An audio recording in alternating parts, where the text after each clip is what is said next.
You're now live, Russell. Okay, we'll just wait a minute. Thank you, Lou.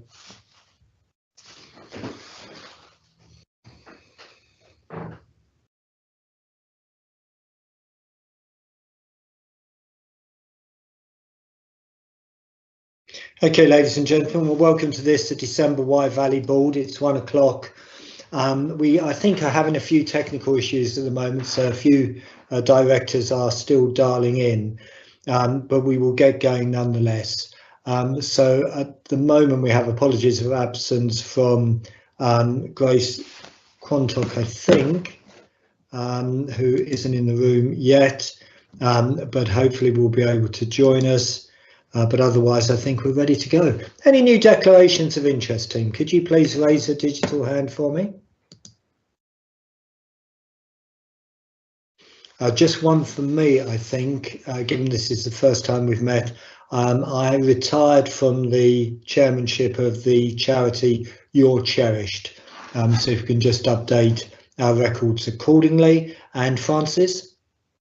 Apologies, Russell. Yeah, we note apologies from Sharon Hill as well. Okay, thank you.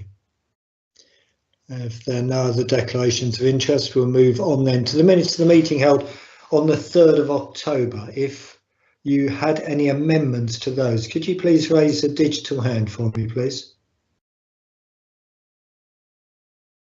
Okay, I can't see any digital hands raised, so I'll go to the action points arising, which is on page 12 of our pack.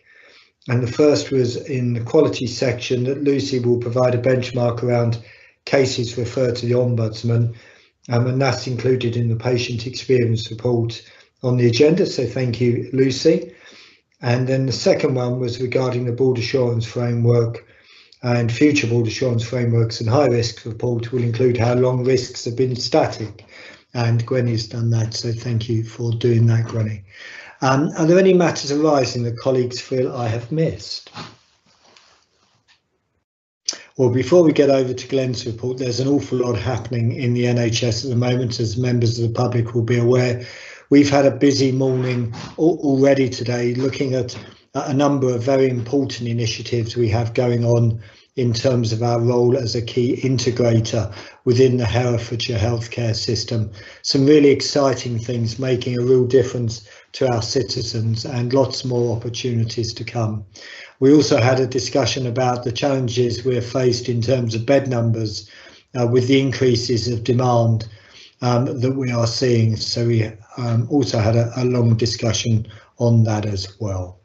But without further ado, I will go over to Glenn to give us his perspective on how he is seeing things at the moment. Glenn, over to you. Thank you, Russell. So I'll just go through a few things in the report as usual. The first of which is the single operating framework. I think we had a conversation at one of our 4 boards meetings about the detail within this. So hopefully what's in the pack people are able to read, but it includes all of the measures that make up the single operating framework. This is important today, but it's probably going to be even more important moving forward, because the new Secretary of State has indicated that more freedoms and potentially more flexible capital arrangements will be available to organisations who are higher up this segmentation process. So if you're a segment 1 trust, you've got more freedoms, and then work that through to segment 4, which potentially has organisations that are in special measures. Not all segment 4 trusts are, so that almost feels like there's 5 segments, but that's the way that the process works. And what you see here in the analysis are all of the trusts that are in the foundation group, plus University Hospitals, Coventry and Warwickshire, who are the other trusts that are in the 2 systems in which the group operates. And as you can see, there are a range of indicators there, and the colour coding, the blue indicators are where their performance is in the best quartile. The red is where it's in the worst quartile, and then the interquartile range are in amber. And you can see overall for Wye Valley, we've got 7 in blue, 14 in amber, and 4 in red, which is pretty good actually, and is an improving position. And actually, when you look at a couple of the other trusts, Wye Valley, are doing really well compared to some of those other trusts who actually are in segment 2, and we're in segment 3 at the moment. And I've pointed that out to our colleagues at NHS England. But there's 2 other things that have a bearing on this. One thing is the financial position of the organisation, and the other thing be the CQC rating of the organisation. So a couple of areas there where you can understand that we obviously, because of our overall financial position, are held down a little bit on this, which is also rather frustrating because we have made the case that a big element of our deficit is situational because of rurality, and I really do hope that that is acknowledged formally at some point in the way that we're funded. It's acknowledged certainly in the understanding of our deficit, but it only really will make a difference to this framework if money comes with that rurality argument. And on the second page, I then talk about some of the things that Secretary of State Amanda Pritchard have been saying over the last few weeks, and these are quite important times for the NHS as the long-term plan is being consulted on and getting views from the public and views from staff and patients. And so in future meetings, I'll share a little bit more of that as it comes through. But what has been helpful in my view is this redefinition of the role of integrated care systems versus the role of organisations like ours. And I've always been very clear that we should be held to account for the delivery of performance standards and managing our money and quality, as opposed to kind of trying to hold all that at system level. At system level, I think there's a great opportunity for integrated care systems to focus more on demand management, on wider determinants of health, and in making sure all of our partnerships are working effectively. So I expect to see more autonomy coming with the next framework. So it's therefore important for us to look at the elements of the framework. Quite a big bit of it relates to the staff survey, and we've seen an improving position on our staff survey over the past few years, and we hope, because it's closed now, we will have another improvement and when the staff survey comes out very, very soon for this year. I then talk about Insightful Board and another document that's been produced around Insightful ICB boards. So Insightful Board is guidance, used to be called Productive Board a few years ago, but it's been updated recently, and Gwenny has been looking through where we are against that, and we'll probably share that in a separate discussion with board members. Encouragingly, the drafting of the document included them using our integrated performance report that we have across the group as an example of best practice. So when you look at our performance reporting, it's broadly in line with what's being recommended in Insightful Board. And one of the main changes from the previous version of this is a bit more of a focus on productivity, which is obviously something we spend quite a lot of time doing as a board, but also in our full boards meetings. So if anyone wants to look a little bit more at that, the link is there in the paper. And then I move on to an update from our surgical division. Huge change within the surgical division, most significant of which has been the surgical day unit and the elective hub that's associated with that. And it's great to see that the numbers of patients that have been treated. So a key milestone, treating over 1,000 patients within a month within the division. And we're finding our feet with the elective hub, and we will, I'm sure, see further productivity gains as we start to move into a situation where the elective hub is the kind of high volume, low complexity facility within the trust and complements the main theatres that have been doing all of that work up until now. So well done to the surgical teams who brought that to life. Also really good to see our theatre utilisation improving, not just in the elective hub, but also in our main theatres. And as a result of that and the wider productivity improvements, seeing continuous reductions in our long waiters. So if you look at the data here, we had around 800 patients beyond 65 weeks, and we now have just a handful of patients, 20 and 22 respectively. So great to see that performance improving. And the other important milestone from a quality perspective has been the extended range of the outreach service from critical care, which is also referenced in the report. So well done for the critical care team for putting that in place, which is helping to manage patients across the site. So I'm happy to take any questions on any of that. Thank you. Thank you very much, Glenn, and thank you for your leadership and particularly the work you're doing at the national level on our behalf. Any questions or perspectives to Glenn?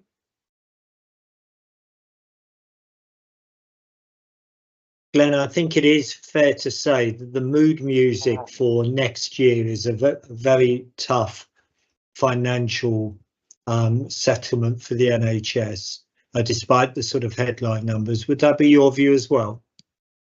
Yeah, there's a number of things that are leading to that at the moment. Partly, the NHS is under pressure this year, and we'll talk about where we are against our plan later. And we're doing pretty well actually, but a lot of organisations are quite adrift from plan. So we'll take a legacy of that into next year. There's then also inflationary impacts of things like the national insurance changes that, whilst the NHS has been protected from, other parts of our supply chain and other parts of our system, including our domiciliary care support and the care home support and primary care, will all be experiencing those national insurance increases. So that will reduce the amount of money that's available. So from a headline 2.5%-ish increase in funding, it does look like we will face a real terms reduction in funding, but we will also see a further increase in demand. And I'm sure Jane will talk a little bit in her summary about the demand we're experiencing right now, which is very much at the start of winter and potentially will get worse. And you roll that into next year, and hence the conversations we had earlier about the capacity we need in order to deliver that safely. Thank you, Glenn. And Ian? Just an observation, Glenn, on the reframing of the role of the ICBs, and I really welcome that. I mean, arguably it's always been the role of ICBs, but actually restating that focus on population health and on health inequalities, because actually they're all the things which, if we can get those right, enable us to deliver our services in the most effective way. So I look forward to those discussions actually with the ICB. I would have slight concern because that the ICB may well continue doing what it's always done. So I think there's a responsibility on ourselves actually to foster those conversations in a way which works best for all of us. Yeah, I completely agree, and you're right. The original stated intention of integrated care systems was to focus on those wider determinants of health, and get us more into prevention and more into delivering care outside of hospital. And for various reasons, they've ended up doing a performance management role, which I think we're capable of doing ourselves and being held to account for. So I think you're right. We should do whatever we can to help to ensure that that is the focus of the ICB, and obviously we're part of the integrated care system ourselves. So one of the key things the NHS needs to do over the next year or so is absolutely start to get to grips with some of the increases in demand that we should and can manage. And that's something that, as you say, it's really helpful that that's what we'll be focusing on at the system level. Thank you, Ian. Thank you, Glenn. Colleagues, happy to move on? So move on then to the integrated performance report. And before I invite Jane to say a few words, I would just like to recognise our frontline teams are coping with a phenomenal level of demand coming into our A&D and across our services. And I really do want to thank them for their day in, day out, 24 hours a day, 365 days a year, efforts and commitment to doing the very best they can for the citizens of Herefordshire and equally Powys and beyond, as Jane will touch on. But I also do recognise that the level of wait some of our citizens have experienced and families have experienced in accessing particularly the A&D are far below what we would hope for, and it is purely related to the extraordinary levels of demand that we're suffering from.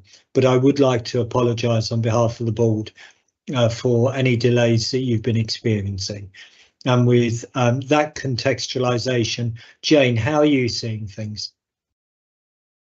Thank you. Russell, and an important point to make, both to patients, particularly in urgent care, and to our staff who really are going the extra mile every day. I mean, certainly I know this last weekend, Andy and the ACUs were all in working over the weekend, supporting their teams, and that's on top of the busy week that they just done in their days off. So a real thank you to all of those teams, you say, and particularly for our clinical teams.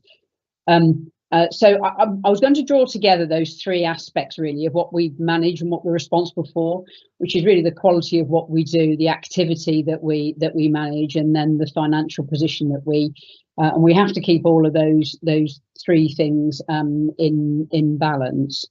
At our workshop this morning, we covered in some detail around some of those things that we're doing, that transformation of particularly our community services, and the way that we work in integrated neighbourhood teams with general practice, the voluntary sector, and with social care. So we did quite a lot of that in detail this morning, so I was going to summarise a bit of that. But to summarise that, it's really in the context, you say, of that huge amount of demand we've got, particularly on our acute services. So the position we were in on Monday morning was we have 304 acute beds, just under 100 community beds, and across that we had 75 patients above that bed base that we were having to care for. So some of those in what we call boarding, which is patients and extra patients in wards outside of a normal bed space.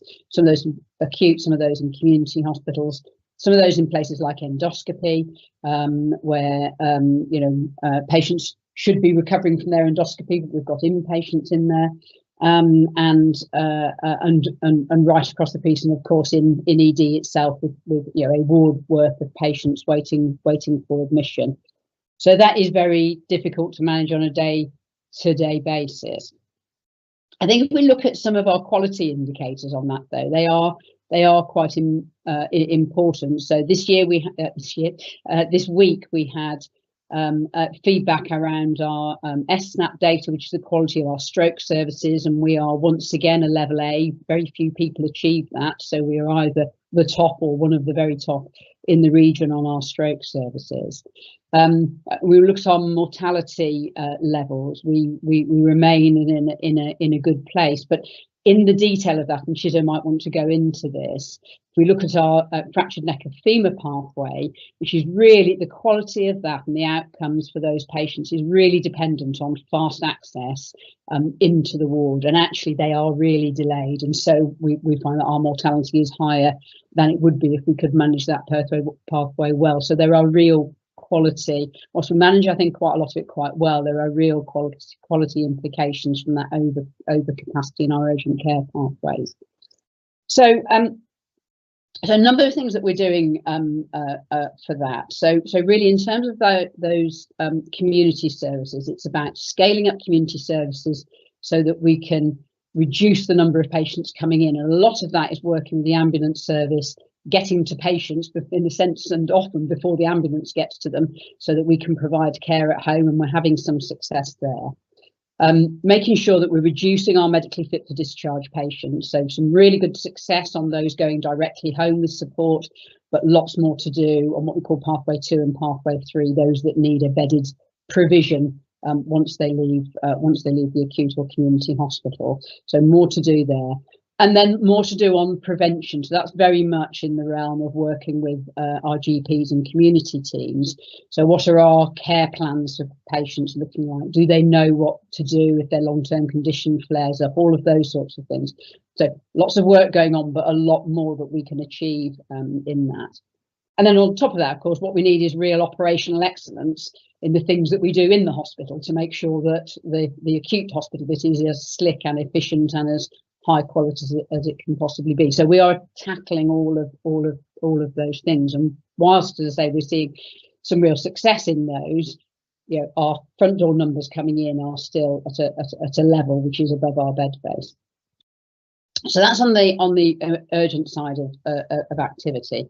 The other side of our elective activity, and really that's very much around the productivity and really how many patients can be treated as efficiently as possible through our elective pathways. So as Glenn says, some improvement there, but a lot more to go at.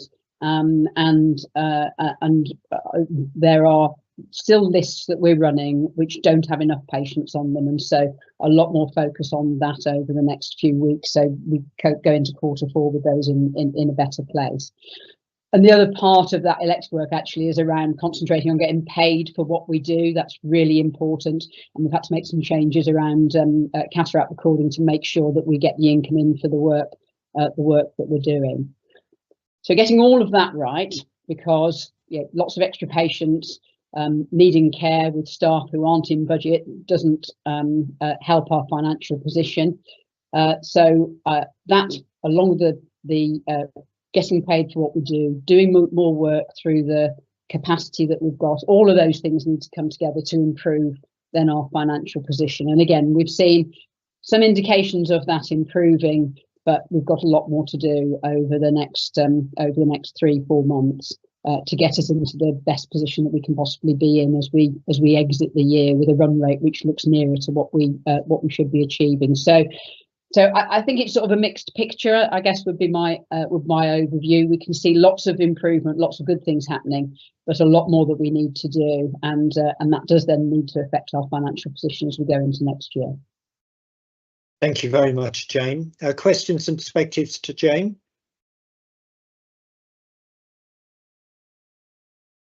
Yeah, I'd just like to pull out and emphasise one particular point for minute purposes. Jane, you referred to it quite rightly, but members of the public may not be aware in the way the strange finances work in the NHS. If you do 2 individual cataract operations, one eye after the other, and leave a gap in between, you get paid twice. We, for efficiency reasons, do both eyes at once to help patients in a speedy recovery, and therefore we're accounting on the basis we've done both eyes. Glenn? Yeah, I was going to pick up on that point also, Russell, so thanks for flagging it. I've spoken to the national lead for elective recovery, Professor Tim Briggs, who is a force of nature on the elective recovery plan, and he's supportive of what we're doing also. Obviously, we built the elective hub on the understanding that we'd be doing quite a lot of cataract activity there, and I think it's absolutely right for our patients where we can that we do those at the same time and have one operation, those individual patients. So and therefore we should be paid for that activity. So that's the position we've taken transparently on that. Thank you, Glenn.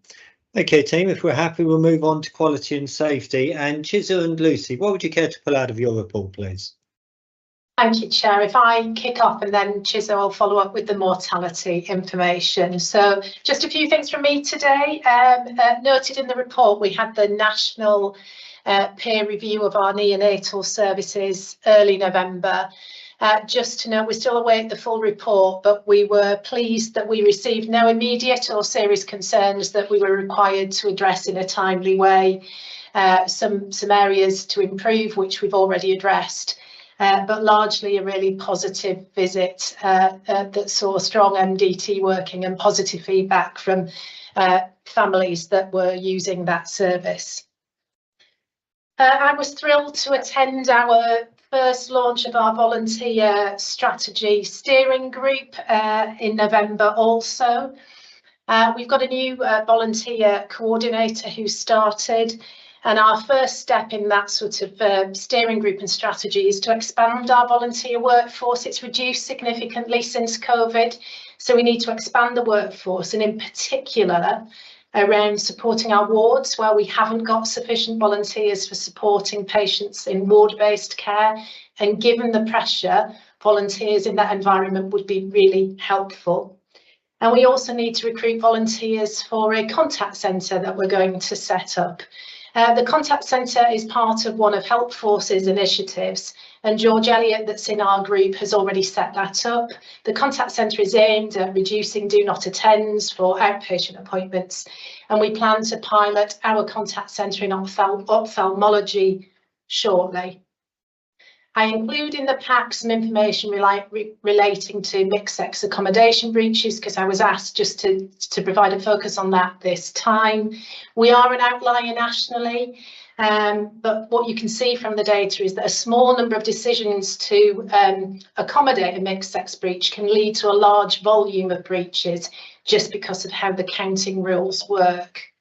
We have seen an increase in recent months. Some of that's been driven by the bed reconfiguration that we introduced in the late summer, but we know it's also driven by boarding, by operational pressures, and actually just a limited option with the estate that we've got to sort of reduce those breaches further. And we will always prioritise safety, which is when we make a decision to do a mixed-sex accommodation breach. But we do recognise that that's not ideal for our patients. Also in the pack is just that we are an outlier for our clostridioid infection rates, and you can see in the pack we're above the trajectory and threshold that we were set in the contract. There is a nationally increasing trend of C. diff infection rates, although we do recognise that within our local system, so that's Herefordshire and Worcestershire collectively, we are in the bottom quartile of systems. So in the pack, it just includes those quality improvement initiatives that we're focusing on to target that issue, particularly looking at high-risk patients, understanding antibiotic history prior to hospital admission, and then really focusing on antibiotic stewardship. So the types of antibiotics we use, the duration of antibiotics, and then that switching from intravenous to oral therapy wherever possible. And we are, with our resource, increasing antibiotic ward rounds, so that's specialist advice to clinical teams around antibiotic use. And we focus that particularly in high-risk areas such as respiratory. And then finally, the agency side is there for information. We're still on a positive trajectory. We received our regional visit back in mid-November. We're doing all of the right things. There's nothing we're missing in relation to agency reduction, and they felt that we were in a strong position to achieve the capped rate for general nursing shifts by the end of January next year. Thank you, Lucy. And over to Chizo. Yes, thank you, Chair. So our mortality indices for the 12-month rolling July 2023 to June 2024 remains very good. 100, we suggest that we have the level of mortality expected given the demographics of our patients. And if you look at the diagnostic codes, the big ones, it's really pleasing to see that we have less than expected deaths for pneumonia and COPD, which is good. We continue to improve in our heart failure and our stroke mortality. We're now at the expected level, and sepsis continues to improve. So as Jane said, the area where we have a problem is in fractured neck of femur, where we have more than expected. We are an outlier for fractured neck of femur mortality. We are undertaking a trust-wide quality improvement. The areas that we have to really improve on is the timeliness of admitting patients to the wards. The target is to get them onto the bed base before 4 hours, and timeliness to get them to surgery in less than 36 hours. We're introducing a new fast-track protocol.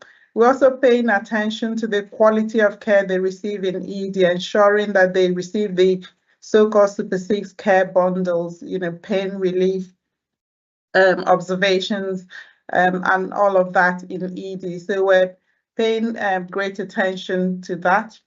The other thing I want to pull out in the report is the medical examiner service. We're really doing very well. In September, we rolled out to the community fully. So we now scrutinize all deaths in community as well as in the acute hospital. And with the change of legislation, with improvements in death certification, we've seen improvement in the turnaround of death certification, which is good for next of kin. And we've also seen a reduction in referrals to the coroner. We had a meeting with the coroner who is really pleased with the progress that we're making. That's all I want to pull out, Chair. Thank you very much, Chizu. Questions or perspectives to Chizu or to Lucy? Francis. Thank you very much, both of you. Comprehensive report and a reminder to members of the family that we have, the public, that we have a very robust scrutiny of our quality measures and performance through a separate subcommittee of the board. I just wanted to emphasise Lucy's comments about volunteering. And we have volunteering opportunities in every shape and size in every bit of our services. And I think that the experience from people who have volunteered in health and social care services is immensely beneficial for the individual, as well as obviously the contribution that it makes to your community. So we would be really pleased to welcome people making an inquiry. You know, any hours that you can give to support us will be hugely gratefully received. Well said, Francis. Any other questions or perspectives?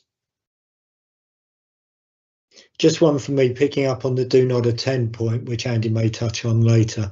And for members of the public, roughly 1 in 20 patients for an elective activity don't turn up for their surgery or appointment. Now, I wonder, but that may not sound very much, but it does end up costing our trust many millions of pounds in terms of lost income. So if you are unable to attend, please do tell us with many days' notice. We know exceptional circumstances can arrive, but certainly compared to the private sector, do not attends in the NHS are of a level which just isn't seen with private hospitals. So we really do need, as citizens and as taxpayers, to make sure that we are helping the NHS save money where it can, and also drive down those waiting lists. So we will continue with our volunteers to try and call you, text you, let you know about appointments in advance, but please do attend, otherwise it costs us all money. So without further ado, we'll move on to the next part of the integrated performance report, and I've told him. Andy, over to you on how things operationally. Thanks, Chair. Yeah, just want to pick up on Jane's comment around the urgent emergency care pathway, and just also commend our surgical division whilst we're under extreme pressure. Just start to look at the elective activity. You know, we've cancelled very few patients, handful of patients over the last week because of the pressures we've been under, despite, as Jane has alluded to, you know, 75 patients over our bed base. We've cancelled only but a small handful of patients, who are absolutely focused on making sure that our elective activity continues. It's pleasing in my report that we set a really ambitious elective activity plan for this year. That was reviewed again at the end of the summer to stretch that even further for the second half of the year, and we are delivering that. And as Glenn and Jane has alluded to, we have seen an increase in our theatre utilisation, an increase in the number of patients that we are treating for our main theatres, and also an increase in our outpatients utilisation. The key focus, as Jane's already alluded to, for Q4 is focusing on those 3 or 4 specialties where we know we can put more patients on the lists and improve our theatre utilisation. And you're absolutely right, Russell, those DNAs and cancellations are an area we're absolutely focused on. Luce has mentioned about what we're doing with volunteers. We're introducing 2-way texting for our theatre patients, so we can ensure patients arrive for their important procedures in our theatres and in our minor ops rooms across our trust, but also volunteers phoning theatre patients as well ahead, just to make sure they've got everything arranged, that they're abiding by their pre-op instructions, they've got transport booked, etc. That all starts in the next couple of weeks.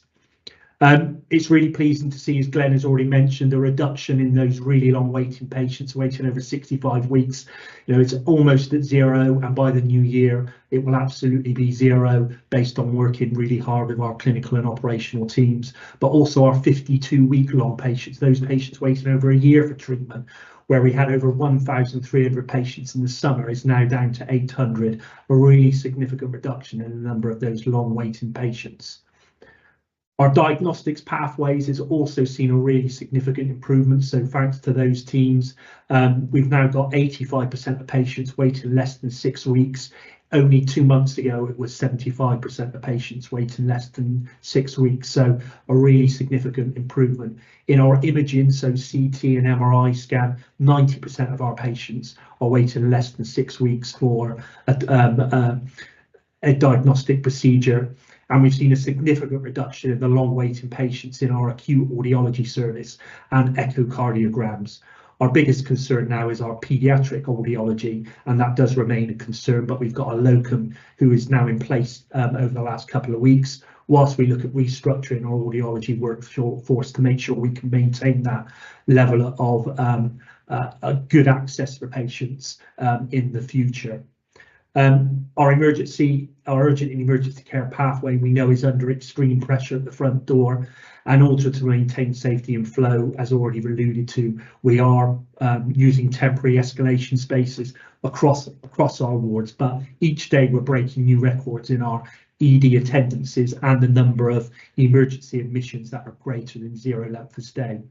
Just some of the initiatives that are coming to place ahead of Christmas and the true winter period. Navigation at the front door by a senior experienced nurse gathers strength, and we're seeing increased numbers of patients streamed to primary care through our colleagues in out of hours services, and also with estates works coming to fruition before Christmas, expanding our medical day case and our discharge lounge will allow us to stream more patients away from estate and allow our same day emergency areas to pull more from ED, and those plans should be in fruition just before Christmas.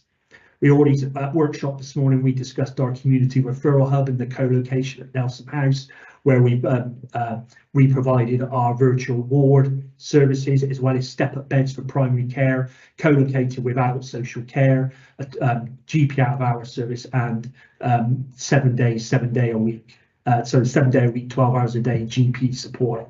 And that's seen an improvement in our virtual ward capacity, and also improved pulling patients from the YMAS command and control system to stop ambulance conveyances and treating patients closer to home.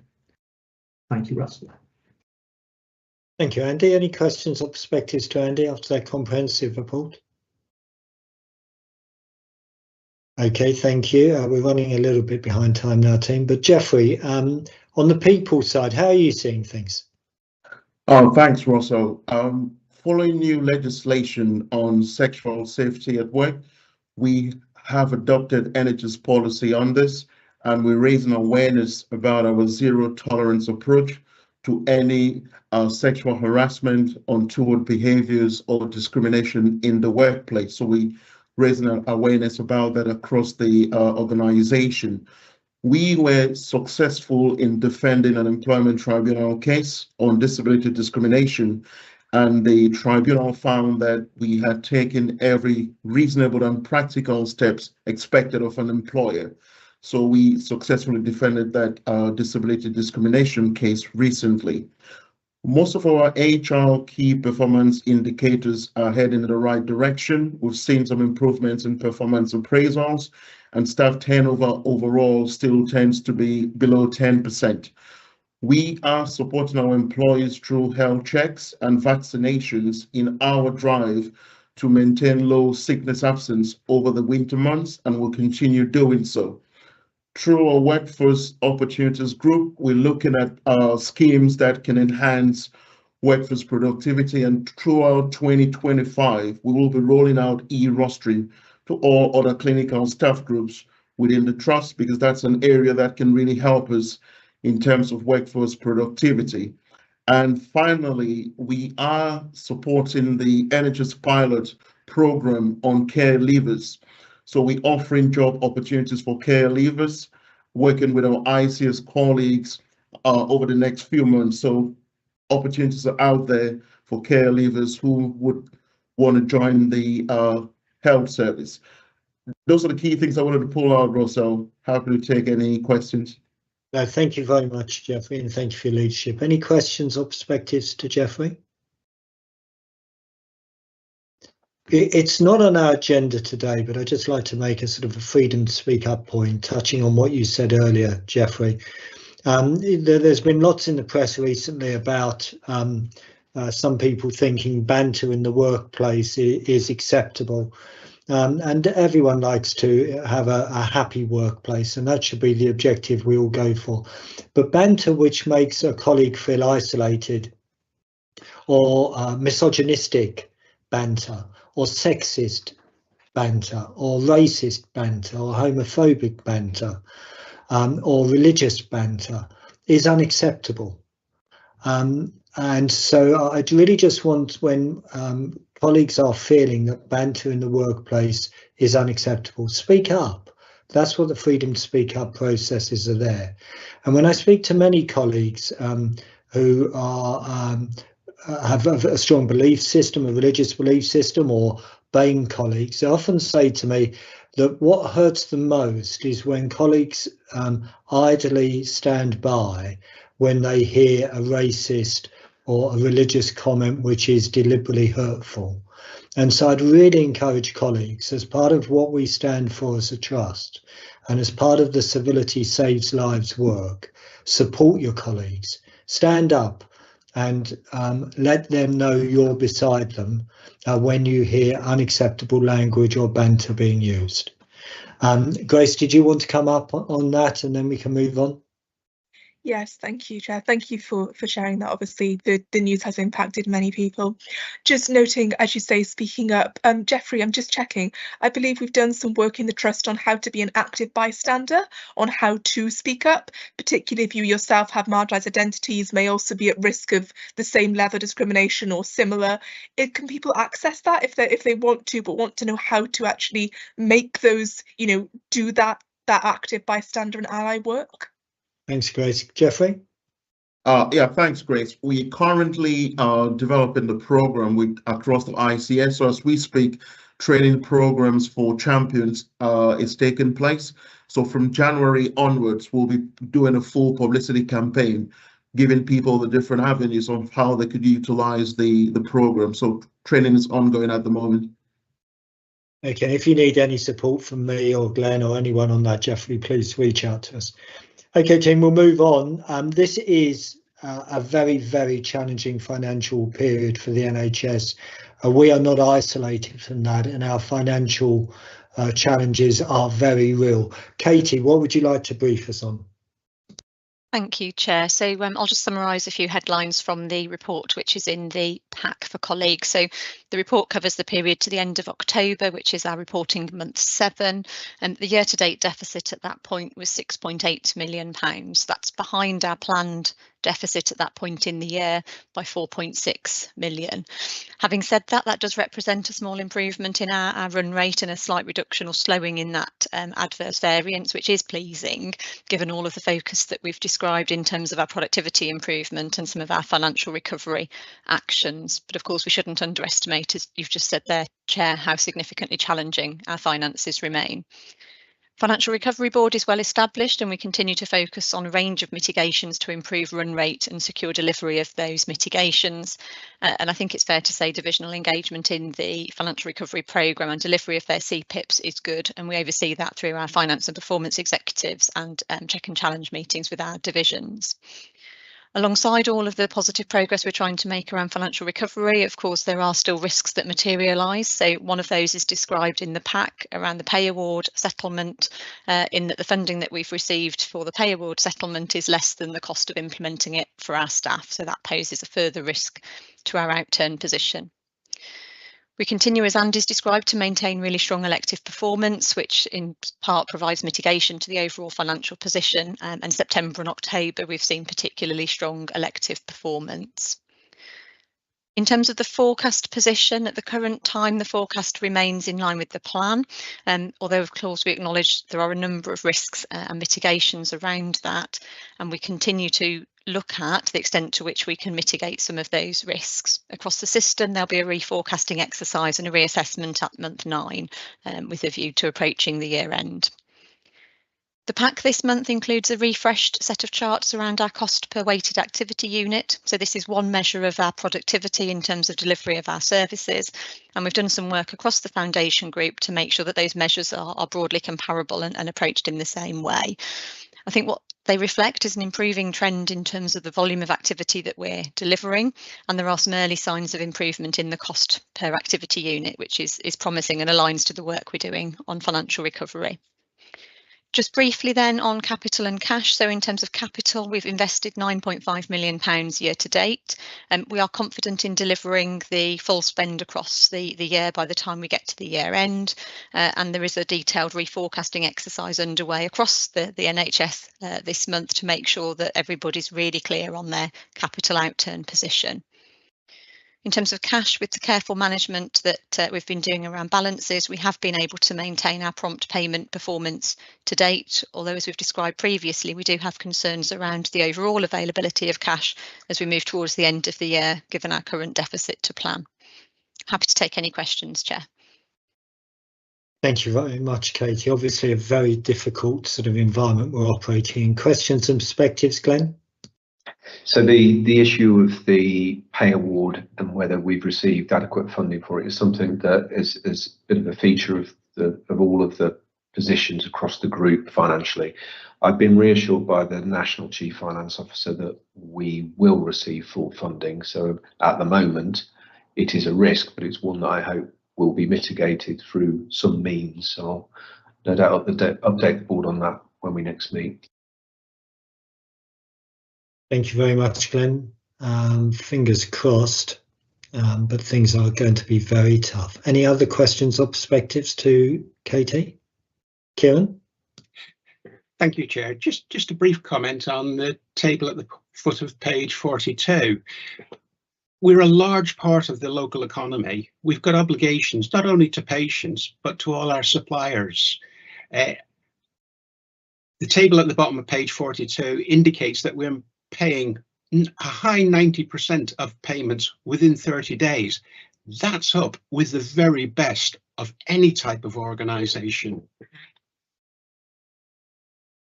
No, point well made, Kieran. I agree with that. Okay, team, are we happy to move on? Okay, well, thank you, executive directors. I know things are very tough at the moment, and members of the public may not be aware, but the executive directors have to be on call overnight on a regular basis, which they don't get time in lieu.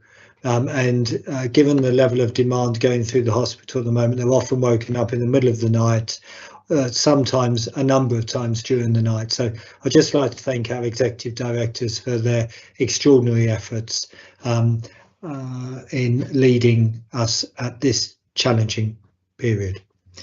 Okay, team, we'll move on then, and I think we're on to the CNST exception report. Amy, lovely to see you. Over to you. Thank you, Chair. Thank you for considering our items for approval today. I'll consider the paper as read and just raise the key points.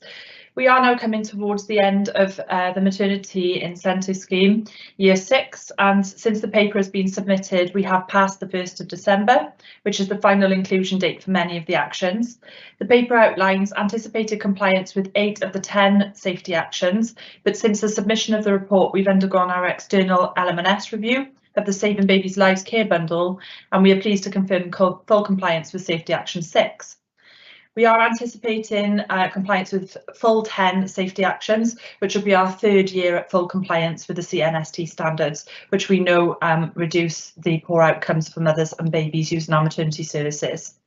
We will now work to submit the evidence for all actions to the LM&S for a peer review, a process that we found worthwhile and have engaged in for the past 2 years prior. Once they have confirmed compliance, we will be required to bring the information back to board for approval and sign off to enable the board declaration to be submitted.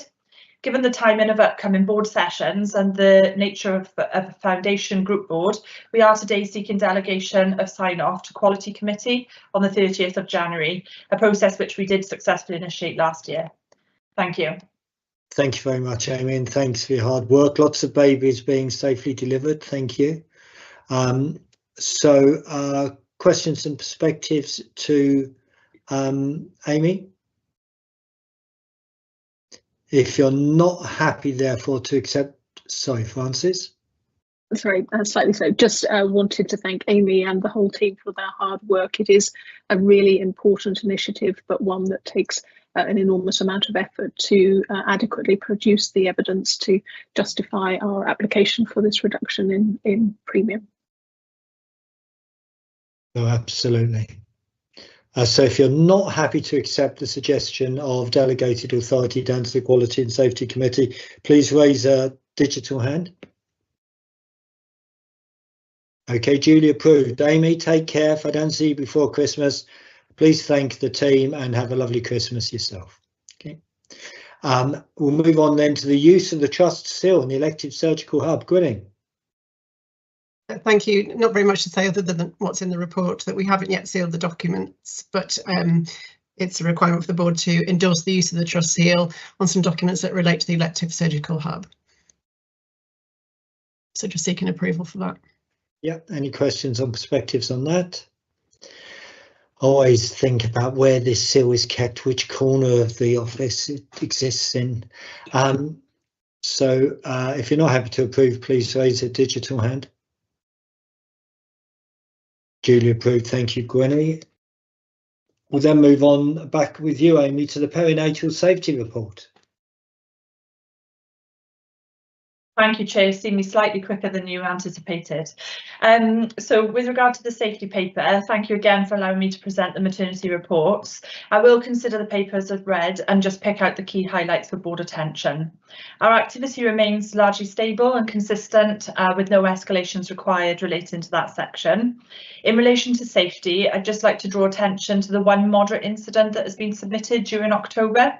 You will find in the table under 3.1.2 that there is a 1 in each of the 3 columns, but this, just to remind board colleagues, this is related to the same single incident. It just meets each of the 3 criteria that are reportable. There has been a disappointing increase in complaints, which we received 4 in October, but board are invited to note, as within the report, that upon review they do relate to care over a wider period of time, with some of these being retrospective complaints. And we also note from review that communication and clinical treatment are the main themes, and this is highlighted further in the triangulation section, which outlines some of the work that we are undertaking to resolve those issues. Please also draw your attention to section 3.3, which relates to the PMRT, where we highlight the increase in perinatal mortality cases. This section of the report details the reporting standards and processes, and under 3.34 identifies the key themes that we have found from the cases that we've seen. Board has subsequently asked to take assurance on the QI measures outlined under 3.36 in addressing our main thematic issues. In regard to the workforce, maternity and obstetric workforce, neonatal nursing workforce is largely stable with no concerns. However, there is some impact of sickness and pregnancy restricted duties in the anaesthetic team, which is identified in the increased use of additional shifts within the existing workforce. However, please be reassured that all shifts are covered and patient safety at this time is not compromised, and there is work within the division underway to improve this picture. Finally, we were pleased to welcome the LMNS to their insight visit, with the initial feedback highlighted within the final section of the report. There was largely positive feedback, and whilst we accept and are committed to improving on the areas noted for improvement, we were cited on all these areas with much work already established and underway. Thank you, Chair. Thank you, Amy. Questions or perspectives for Amy? Ian? Thanks, Chair, and thanks, Amy. And obviously we've discussed this report in more detail at Quality Committee. I did just want to pick out obviously we have been concerned about the spike in perinatal deaths, and happy from a Quality Committee perspective that we've taken all the actions that we need to take and the thematic learning that we've drawn out from that. I did just want to pick up on the bit that I'd not noticed before, which was about health inequalities. And a comment there about ethnicity and English not as a first language, and whether there's, and this might be a discussion we can have in more detail at Quality Committee, but whether there's anything you wanted to say about how we're responding to that. Thank you, Ian, for your comments. Yes, this is a recent review that we undertook as part of the insight visit. We did a deep dive to present to them some work that was underway and what we were actually doing to respond to the themes that we'd identified. And they were largely assured by all of the work that we'd achieved, and they've actually decided to implement a 6-monthly process now of review for the same standards in both organisations under the LMNS. With regard to the health inequalities, there is some work ongoing, which is around translation services, and we did opt, I know there's a wider organisation translation services review, and we opted to be an early implementer, so we're currently on trial at the moment for some of those services, and we will be feeding back on our findings. In terms of the wider health inequalities, we had put forward a paper for maternity continuity of carer, which has been in principle approved, subject to identifying funding in the future, but without a funding source at this time. I am seeking, I'm actually looking outside of the organisation for research funding to see whether there are any opportunities outside of the organisation, because we feel that this work would be of significant benefit to people in this cohort. But some wider local learning is also being taken from the cases. Yeah. It's a very comprehensive answer, Amy. Other questions or perspectives? Just one from me, because it's a number that I haven't got locked in for us, so I'd just like to lock it in. On the Birth Rate Plus tool, how many midwives does that say we should have compared to how many midwives we have? I see the section on Birth Rate Plus, but I couldn't quite understand it. Can you help me? I can, yes, thank you, Chair. We are budgeted to our full quota that we are expected. So in 2019, there was a Birth Rate Plus report that was undertaken, and we subsequently dropped in 2021. Our birth rate dropped slightly, and there was a recommended reduction to the workforce. At that time, which was before my time, my understanding was that there was a desire to roll out continuity of carer. So the organisation decided to hold on to the previously quoted budgeted workforce. Since that, we've just undergone another review, which I've received the final report this week, and that is back up with a slight increase actually that will come forward in future papers. So we did right to hold on to our existing workforce, so we do meet all of the standards that are required, because in technical terms we're established over what was recommended in the last Birth Rate Plus report, but as a minimum we meet previous requirements. Thank you. Does that make sense? It does. Amy, your answers are always very comprehensive. Thank you very much. Any other questions to Amy? Otherwise we'll move on and let her go and have a bit of a break from us anyway. Okay, Amy, go and deliver some happy babies with your team. Thank you for your help. And we'll move on then to the patient experience quarterly report. And Lucy. Thank you, Chair. I'll try to be brief.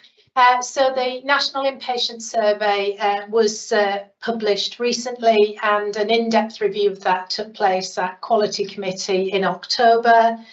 The challenges that we face around feedback from our inpatients are particularly around communication, unsurprisingly waiting times, information related to discharge and support available to patients after discharge, and food. Positively from that survey, it's pleasing to note that the feedback was wholly positive around kindness, compassion, and treating our patients with dignity and respect, which is fundamental to the care that we deliver. In the inpatient survey this time, there was some focus questions around the experience of patients on the virtual ward. And the scores around that were really positive for Wye Valley Trust, so lots to be celebrated there. The improvement activity that we've got focused around inpatients will help to improve results going forward, and we're focusing on the right things, and indeed Sodexo updated us recently on the work that they're doing with us to improve the food offering to our patients. We do know that the help, I was going to say the help desk, the volunteer, I have lost the word, the volunteer help contact centre, sorry, will also help improve patient experience overall. And we know that we've got things that we can learn, particularly from South Warwickshire colleagues, given that they performed really well in the inpatient survey. Just in the context of the data, just for a moment, so what are we worried about? We are worried about the number of complaints that we receive overall, and we do benchmark high compared to Foundation Group colleagues. We saw a particular spike in October. And we're also worried just about the number of occasions when patients come back to us or their family members dissatisfied with the response that we've provided. And we're seeing a rising number of comebacks, which we need to get this right first time and resolve people's concerns as they are raised with us. You can see in the pack that our response times to patients have improved, particularly in the medical division, but we know there's more work to do in this area because overall only 50% of our responses are timely. You'll remember from the action log at the beginning of this meeting, we were asked to do some comparison around Ombudsman, and I'm pleased to note that we're not an outlier. And you can see our comparison with our colleagues at South Warwickshire and the rest of the foundation group. Given the rising number of complaints in October, we did conduct a deep dive just to look at the thematic analysis within those complaints, and that's broken down in the table included in the pack. And predominantly, this is around how we communicate, how we engage, and how we interact with our patients. And again, we know that that's fundamental to delivering positive patient experience. Just at the back of the report, we include our performance against those objectives that we set ourselves at the beginning of 2024. And overall, we're performing well or improving against those objectives, with the exception of the number of complaints that we are receiving overall. And finally, from me, just to note that the Urgent and Emergency Department CQC survey and the maternity survey published last week, and both those survey findings and the associated actions will be presented to Quality Committee at the end of December. I'm happy to take any questions, Chair. Thank you, Lucy. Any questions or perspectives? Jane? It wasn't a question, it was just an update in terms of food. I met with Sodexo UK Chief Exec earlier this week, and we're talking about food. So I think when the survey was taken, they just changed their food provider, but it hadn't impacted their scores at all.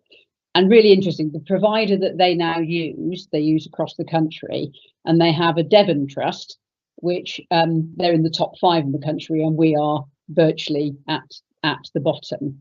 So it's about the whole process, and they are drawing across Sodexo the lessons that they can learn, and are going to bring them here. He was clear that the 2 things they must improve for us, one is patient food and experience of food, and the second is the food catering offering for our staff as well. So I was pleased to hear him say that, and I hope they deliver that in the near future.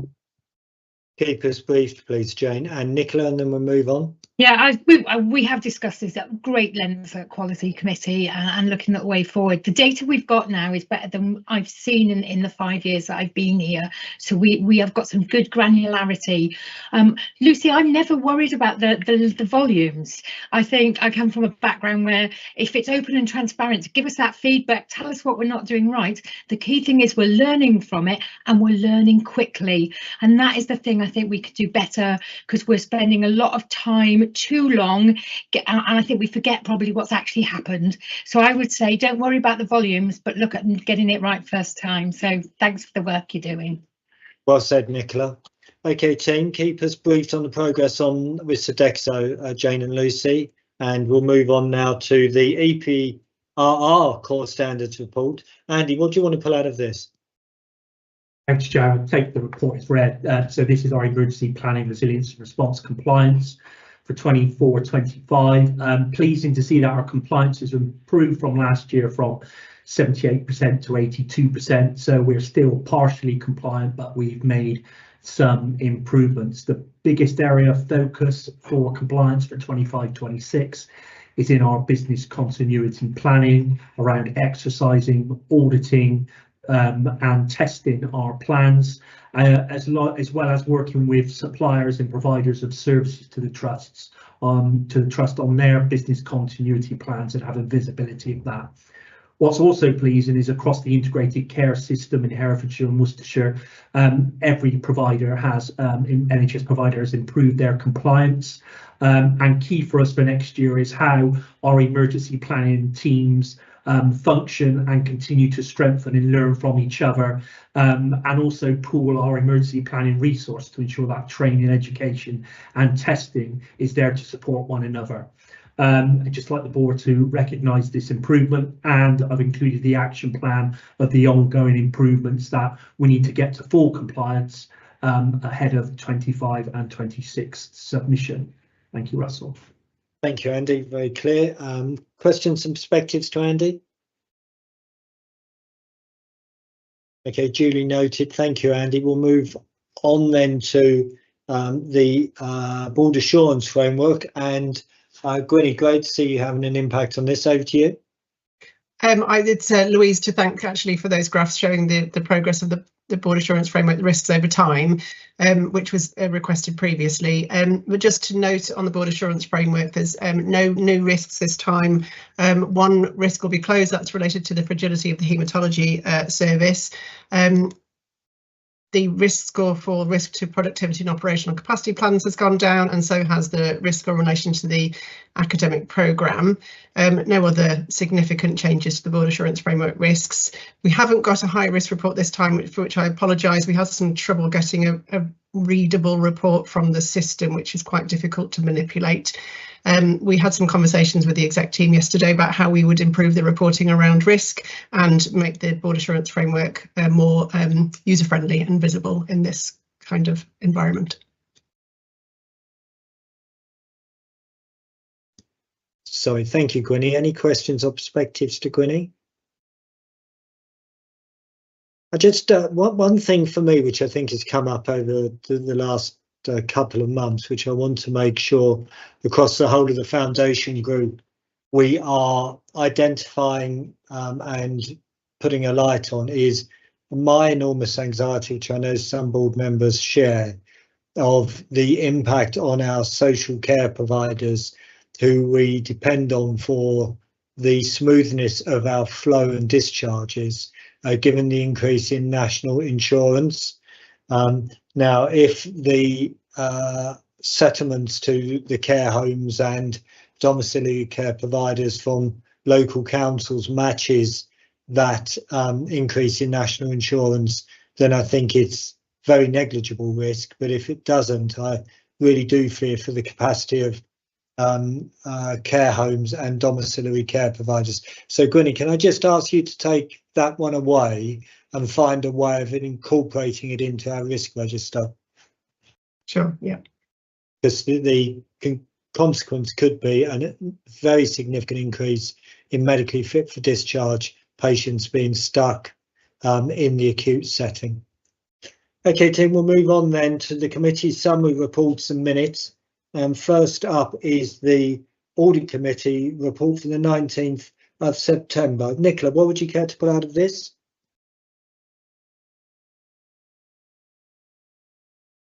I'm sorry, I've got a new mouse and it seems to be doing its own thing today. I've got nothing to add, but happy to take questions. Very efficient of that mouse. And you, Nicola, thank you. Any questions to Nicola? Okay, thank you. And then the Foundation Group Board Minutes and Action Log from the 6th of November I'll take as read. Any comments from colleagues? Super, thank you. And then we've got the Quality Committee report and minutes from the 29th of August and the 26th of September. Ian, anything you'd like to put on that? Nothing to add, Chair. Happy to take questions. Thank you, Ian. Any questions to Ian on the Quality Committee report and minutes? Okay, super, thank you. So I think we're on to any other business, team. Any other business? Would you care to raise a digital hand? Okay, can't see any hands raised, so we'll move on then to questions from members of the public. And I think we have a couple from Chris. Just before, Gwenny, I invite you to read them out. Chris, I'm conscious of the fact you've been in the wars a bit lately. We do hope you're making a good recovery. And please don't hesitate to reach out with any feedback or any help that we can provide. So Gwenny, I think Chris had 2 questions for us. Yes, so the first one is about Hereford Hospital and long trolley waits for admissions.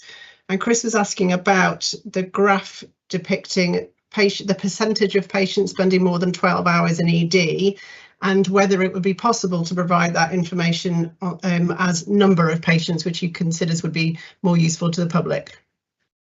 Good point. Andy, are you going to cover this? Yeah, thank you, Russell. So for October, those patient numbers were 903, and it's not just trolley waits, it's the percentage of patients that are waiting in ED greater than 12 hours.